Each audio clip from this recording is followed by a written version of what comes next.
விசுவாசமும் பாடுகளும். இது எவ்விதமான பாடுகள் என்பதை பற்றி பேச விரும்புகிறோம். விசுவாசம் என்பது அது வரம் அல்ல. விசுவாசம் என்பது அது கனியும் கூட. விசுவாசம் என்பது அது ஒரு ஆயுதமும் கூட.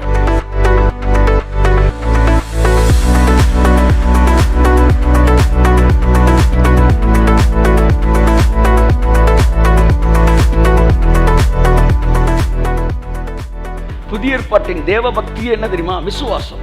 தேவன் மீது வைக்கிற விசுவாசம். நம்ம எல்லாம் நீ பக்தியவே பேசிக்கிட்டு இருக்கிறாங்க.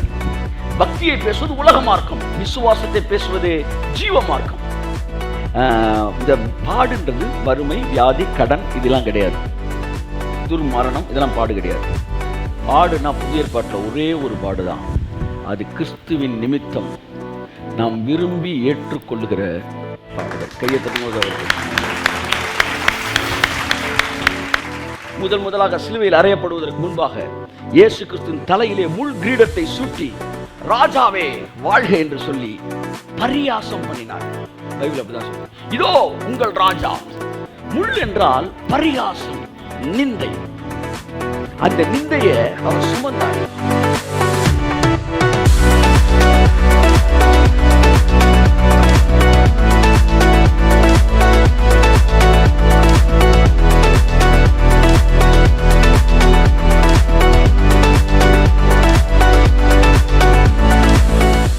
ஐயாம் என்கிற வார்த்தையை இயேசு 5 முறை எனக்கு தெரிந்து பயன்படுத்தியிருக்கிறார்.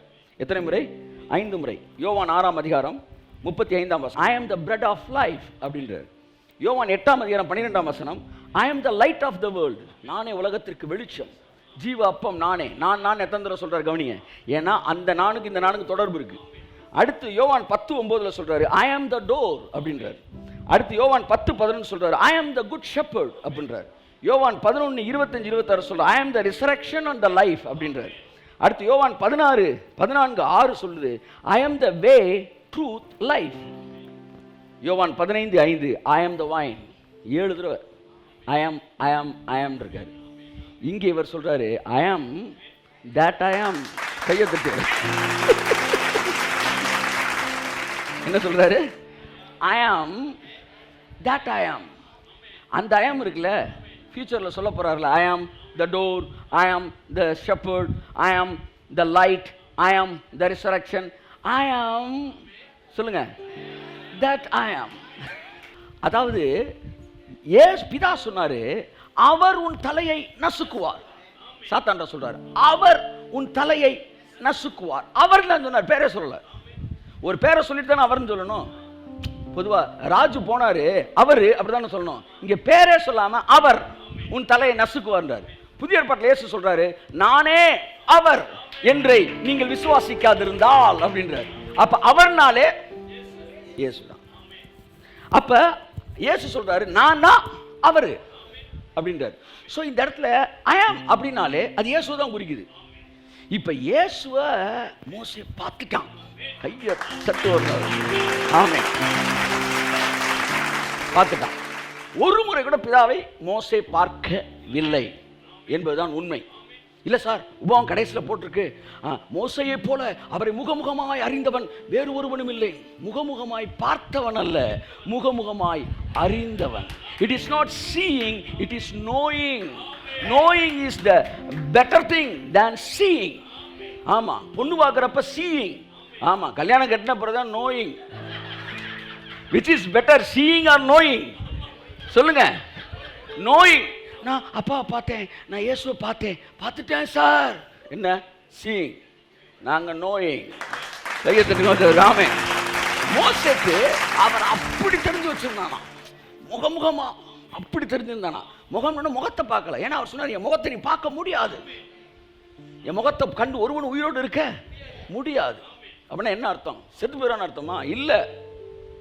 ஒருத்தன் சொன்னா என் உலகம் என் காதல் இருக்கும் தெருவே அப்படின்னு எழுதினான் ஒரு கவிதை, ஹைக்கு கவிதை. அப்படின்னா எனக்கு உலகமே அந்த ஒரு ரோடு தான்டா. அந்த ஒரு ரோடு முடிஞ்சிச்சுன்னா உலகமே முடிஞ்சு வச்சுட்டான். அப்போ இவன் மெட்ராஸில் ஒரு பொண்ணை பார்த்துட்டீங்கன்னா, பெங்களூரில் ஒரு பொண்ணு அழகாக இருக்குன்னு பார்த்துட்டினா உனக்கு இங்கே இருக்க முடியாது. எங்கிட்டாச்சும் பெங்களூர் பக்கம் வேலையை பார்த்து போகணும்னு தான் யோசிப்பேன். அதை மாதிரி பிதாவை ஒருத்தன் பார்த்துட்டான்னா கையை தட்டுங்க. அவன் இங்கே இருக்குன்னு விரும்பவே மாட்டான். மோசே பிதாவை பார்க்கல, ஆனால் அதர்சனமானவரை இயேசுவின் மூலம் அவர் தரிசித்தான். அப்ப இயேசுவை தான் பார்த்தான். அப்ப அவரை எனக்கு காட்டுங்க அப்படின்ற ஒரு இடத்துக்கு அவன் போக வேண்டியதில்லை. ஏன்னா பிலிப்பு சொன்னான், பிதாவை எனக்கு காட்டுங்க, அது போதுன்றான். அப்ப சொல்றாரு, டே என்ன பார்த்தாலே அப்படின்றாரு. அப்ப மோசே அதர்சனமானவரை பார்க்கிறான். மோசே அப்பியர் ஆனது இயேசுதான். அவர் அவன்கிட்ட வெளிப்படுத்தின எல்லா மிராக்கிளும் it is connected with Jesus. Jesus. அடுத்த அதிகாரத்தில் பார்த்தீங்கன்னா மோசே சொல்றான், போக மாட்டேன், நான் உனக்கு ஒரு அடையாளம் தரேன். என்ன? கையில் என்ன இருக்கு? ஒரு கம்பு இருக்கு. அந்த கம்பை கீழே போடு, சர்ப்பமாகும். மறுபடியும் அந்த பாம்பை பிடி, அது என்னவா மாறிடும்? கம்பா மாறிடுன்றார். What is meant by it? It indicates Jesus Christ. Crucifixion. பிதாவைய தேவனுடைய சமூகத்திலே அதிகாரமாக இருந்தவர் சிலுவையிலே போட்டபோது சர்ப்பமாய் மாறினார். எல்லா சர்ப்பங்களையும் விழுங்கினார். மறுபடியும் 3ஆம் நாள் பிதா கை வச்சப்ப உயிரோடு எழுந்து பரத்துக்கு மறுபடியும் போனார். இயேசுவை குறித்த வெளிப்பாடு. அடுத்து உன் கையை மடியில போடுன்றார். நல்ல கையை மடியில போட்டு திரும்ப எடுத்த உடனே வெண்குஷ்டம் ஆயிடுச்சு. திரும்ப உள்ள போட்டு எடுத்தா நல்ல கையாச்சு. ரெண்டுலயுமே அவருக்கு டிரான்ஸ்ஃபர்மேஷன்.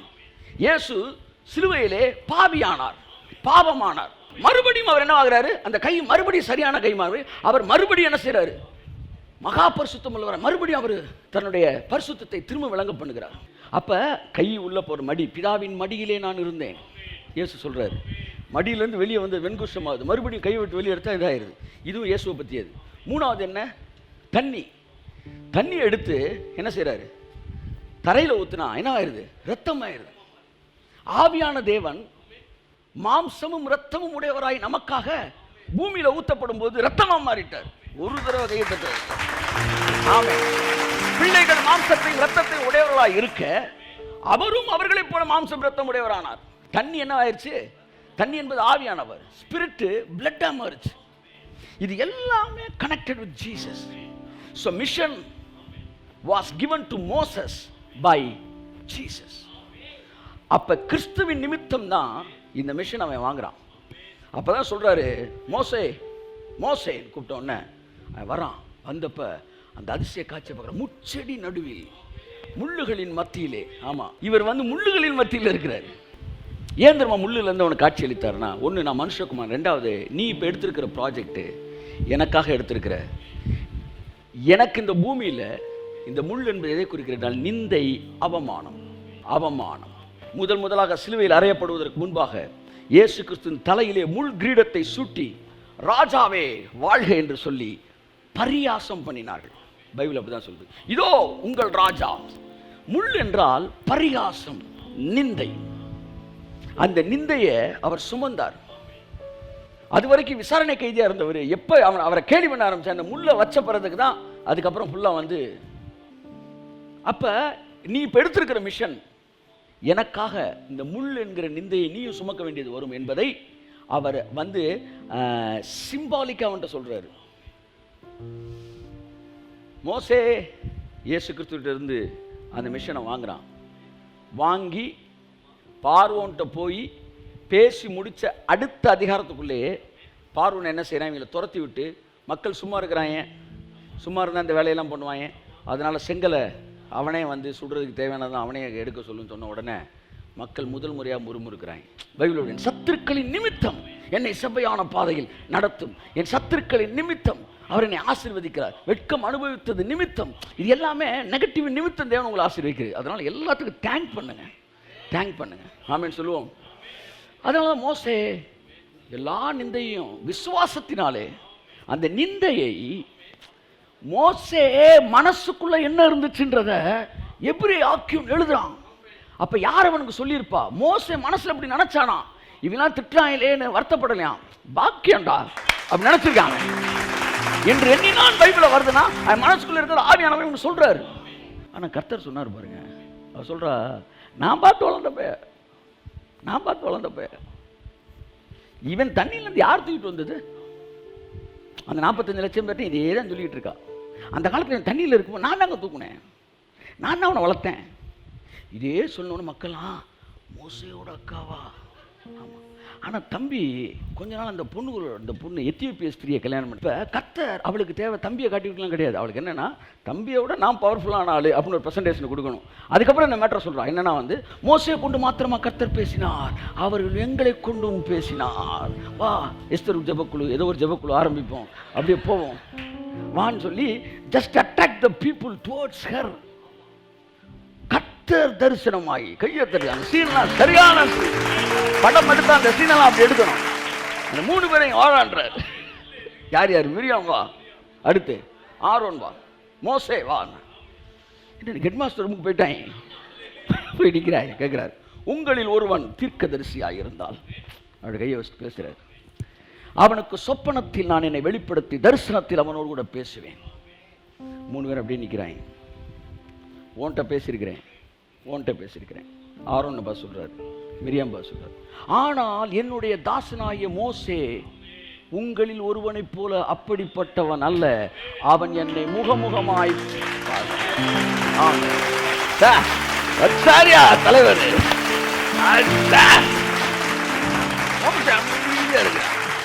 இப்படி சாமி உங்களுக்கு இருந்தா நீங்க எதுக்கு சார் வாயத்திறக்கணும்? நீங்க எதுக்கு சார் கட்டி உருளணும்? நீங்க எதுக்கு சார் சண்டை போடணும்? ஒரு நாள் ஹெட் மாஸ்டர் கூப்பிடுவார் சார், நம்மள அன்னைக்கு போய் நிப்போம் சார். நம்ம அப்ப சொல்லுவார் சார், என் தாசனாக ஜஸ்டினோ உங்களை போல அல்ல, அப்படி அவர் பேசுவார் சார். அதனால நீங்க அமைதியா இருங்க சார். பைபிள் தெளிவா சொல்லுது சார், தேவனுடைய தாசனாய மோசே அவன் பூமி எங்கும் சாந்த குணம் உள்ளவனாக இருந்தான். மோசே கோவப்பட்டவனா சாந்த குணம் உள்ளவனா? சொல்லுங்க சார். மோசே கோவப்பட்டதுக்கு பல எடுத்துக்காட்டுகள் இந்த பைபிள்ல இருக்கு. கற்பலகையை உடைத்தான், ஜனங்கள் மீது கோவப்பட்டு பூமியை திறந்து பல விஷயங்கள் நடந்திருக்கிறது.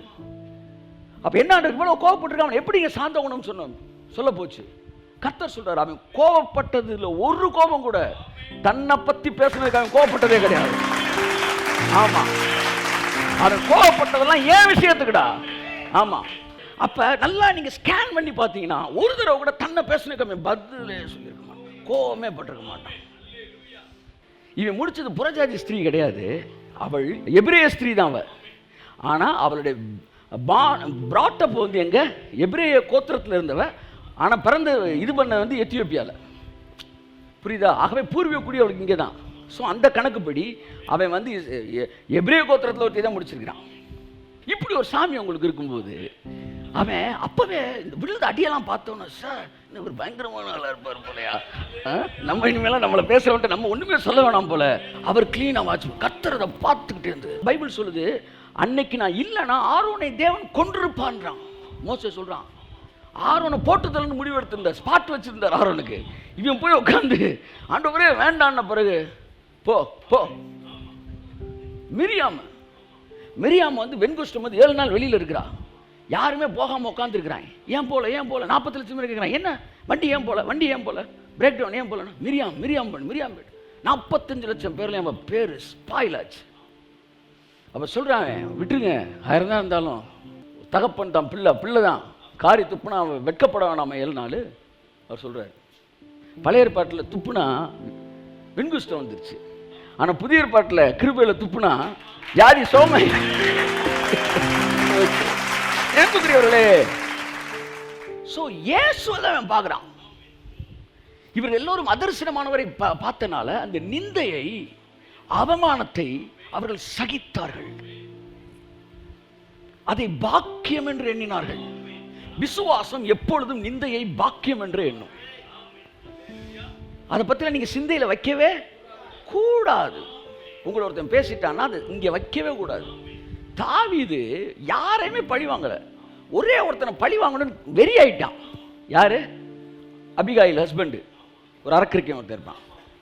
அவன் இப்படி பேசிட்டான் உடனே உருவினம் அவளோட புறப்பட்டான். தந்தன் ராஜா கிளம்பின உடனே அபிகாயில் வந்துட்டான். முன்னாடி ஐயா, அந்த மனுஷன் பேசினதை உங்க சிந்தையில வைக்காதீங்க. பயங்கரமான வார்த்தை. கவன்ல கட்டி கல்ல எரிகிற மாதிரி உங்க சிந்தனையில் இல்லாம அதை எரிஞ்சிருங்க. நீங்க எவ்வளவு பெரிய ஆளு, அவனை நீங்க பழி வாங்காதீங்கன்னு சொன்ன உடனே, நான் இந்த பாவம் செய்யாதபடி என்னை தடுத்த இஸ்ரவேலின் தேவனாய கர்த்தருக்கு மகிமை உண்டாகட்டும். நல்ல வேலைடா, ஏன்னா தாவீதுன்றவன் யாருமே பழிவாங்காதவன். அதனால தான் இயேசு கிறிஸ்து தாவீதின் குமாரன் என்று அழைக்கப்பட்டார். மற்ற யோசேப்பு, ஆபர் எல்லாருமே பரிசுத்தத்தில் இவனை விட சூப்பர். ஆனால் எவனுமே மன்னிச்சவன் கிடையாது, அங்கங்கே பழி வாங்கியிருக்கான். ஆனால் ஒருத்தன் தான் பரிசுத்தத்தில் அந்த விளையாட்டினால் எல்லாரையும் மன்னிச்சான். ஒரு முறை கூட வந்து தனக்கு வந்த நிந்தையை பழி வாங்கக்கூடிய ஒரு இடத்திற்கு தேவனை வந்து அவனை என்ன செய்யலை, விடலை. அப்போ நான் ஒன்று சொல்லவா, உங்கள் குணங்களிலே உயரிய குணம் எது தெரியுமா? எது தெரியுமா? பெர்ஃபெக்ஷன் என்ன தெரியுமா? எது தெரியுமா? உயரிய குணம். உங்கள் தேவனாய பிதாவாகிய தேவன் நல்லோர் மீதும் தீயோர் மீதும் மழையை பெய்ய பண்ணுவது போல நீங்களும் உங்கள் சத்துருக்களை மன்னிக்கும் போது நீங்க பிதாவை போல பூரண சற்குணராகிறீர்கள். பூரண சற்குணன்றது என்ன தெரியுமா? எதிரிய மன்னிக்கிறீங்க பாருங்க, அதுதான் இருக்கிறதுலே ஹையஸ்ட் லெவல். அதாவது பூரண புருஷன் அப்படின்றது என்ன தெரியுமா? எதிரியை மன்னிப்பது. எதிரியை மன்னிப்பது. ஆமாம் சார், எதிரியை மன்னிப்பது.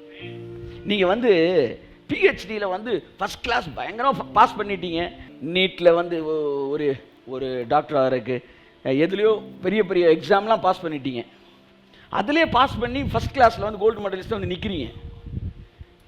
நீங்கள் தகுதியானவராக உள்ளே வந்து நிற்கிறீங்க, உள்ளே நுழையிறதுக்கு. இப்போ போய் 10th மார்க் ஷீட் எடுன்னு கேட்பான் யாராவது. அதெல்லாம் தாண்டி வந்துட்டேனே. அப்படி தான் மன்னிக்கிற இடத்துக்கு நீங்கள் வந்துட்டீங்கன்னா தேவன் உங்களை அங்கே அப்படி தான் ஹேண்டில் பண்ணுறார்.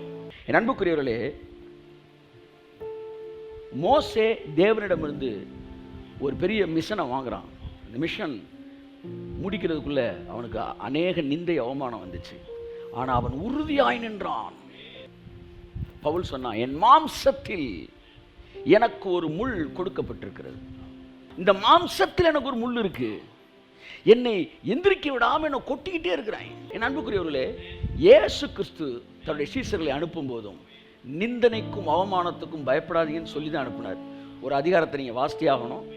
அது வாசித்தா தான் நிறைவு பெறும். ஏன்னா இது வரைக்கும் நம்ம பழைய ஏற்பாட்டில் மோசே செஞ்சு தான் பார்த்தோம். புதிய ஏற்பாட்டில் இயேசு அனுப்பும்போது என்ன செய்கிறார்? மத்தேயு 5ஆம் அதிகாரம் 11ஆம் வசனத்தை வாசிப்போம். என் நிமித்தம் உங்களை நிந்தித்து, என் நிமித்தம் உங்களை நிந்தித்து துன்பப்படுத்தி பலவித தீமையான மொழிகளை உங்கள் பேரில் பொய்யாய் சொல்லுவார்களானால் பாக்கியவான்களாய் இருப்பீர்கள்.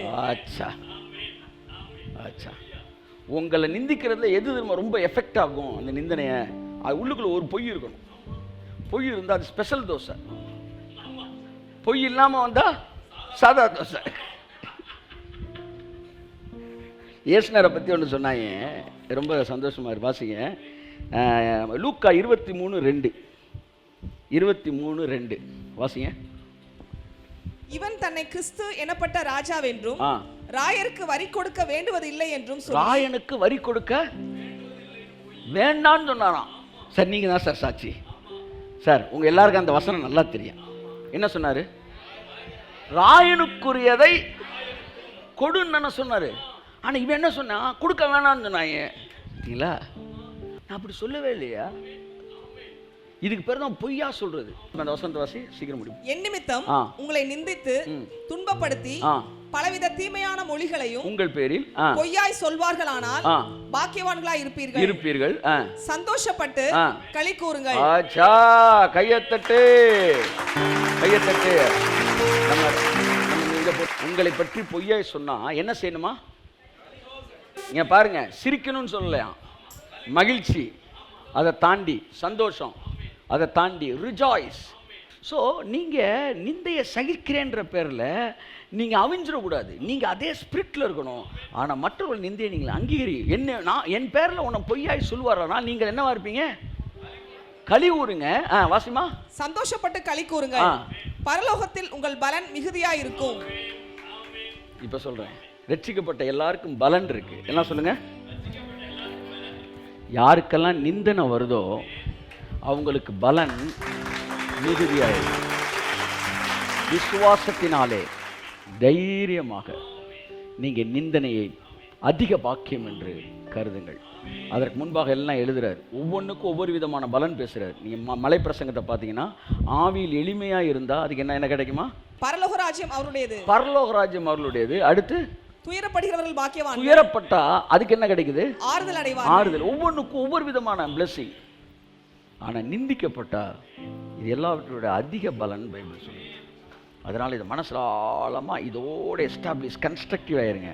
கர்த்தர் உங்களை ஆசீர்வதிப்பார். என் அன்புக்குரியவர்களே, மத்தேயு 10ஆம் அதிகாரத்தை வாசிங்க. 10ஆம் அதிகாரம் 1ஆம் வசனத்தை வாசிங்க. நான் இந்த வசனத்தை வாசித்த இதோட முடிச்சிடலாம்னு நினைக்கிறேன். Okay, I want to complete this with this verse, this chapter. 10:1 வாசிமா. அப்பொழுது அவர் தம்முடைய 12 சீஷர்களையும் தம்மிடத்தில் வரவழைத்து அசுத்த ஆவிகளை துரத்தவும் சகல வியாதிகளையும் அதிகாரம் கொடுத்தார். 12 பேரை கிட்டக்க வந்து கூப்பிட்டு, தம்பி போங்கப்பா, எல்லா இதையும் துரத்து. 5ஆவது வசனம் வாசிமா. இந்த 12 இயேசு அனுப்புகையில் அவர்களுக்கு கட்டளையிட்டு சொன்னது என்னவென்றால், அவங்களுக்கு கீழே இன்ஸ்ட்ரக்ஷன் கொடுக்குறாரு. நல்லா கவனிங்க, என்ன சொல்லி கொடுக்குறாரு வாசிங்க. 10 வாசிங்க. வழிக்காக பையையாவது 2 அங்கிகளையாவது பாதரட்சைகளையாவது தடியையாவது தேடி வைக்க வேண்டாம். தடியாவது தேடி வைக்க வேண்டாம். வேலையால் தன் ஆகாரத்துக்கு பாத்திரனாய் இருக்கிறான். அடுத்த வசனம் வாசிங்க. எந்த பட்டணத்திலாவது கிராமத்திலாவது நீங்கள் பிரவேசிக்கும் பொழுது பாத்திரவான் யார் என்று விசாரித்தவன் தங்கியிருங்கள். அடுத்த வசனம்.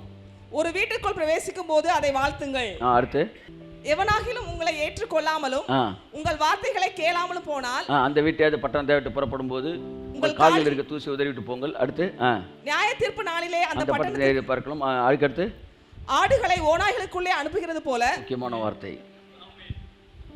ஆடுகளை ஓநாய்களுக்குள் அனுப்புகிறது போல நான் உங்களை அனுப்புகிறேன். ஆகையால் சர்ப்பங்களை போல வினவுள்ளவர்களாம் புறாக்களை போல கபடற்றவர்களாயும் இருங்கள். அடுத்த வசனம். மனுஷரை குறித்து எச்சரிக்கையா இருங்கள். அண்டர்லைன் தி வேர்ட்.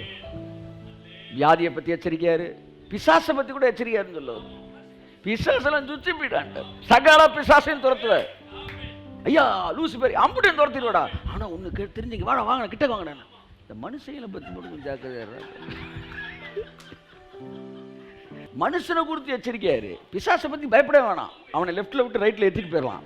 ஆனா மனுஷனை குறித்து ஜாக்கிரதையாரு. அவர்கள் உங்களை ஆலோசனை சங்கங்களுக்கு ஒப்பு கொடுத்து தங்க ஜெப ஆலயங்களில் உங்களை வாரினால் அடிப்பார்கள். எங்க வச்சு அடிப்பாங்களா?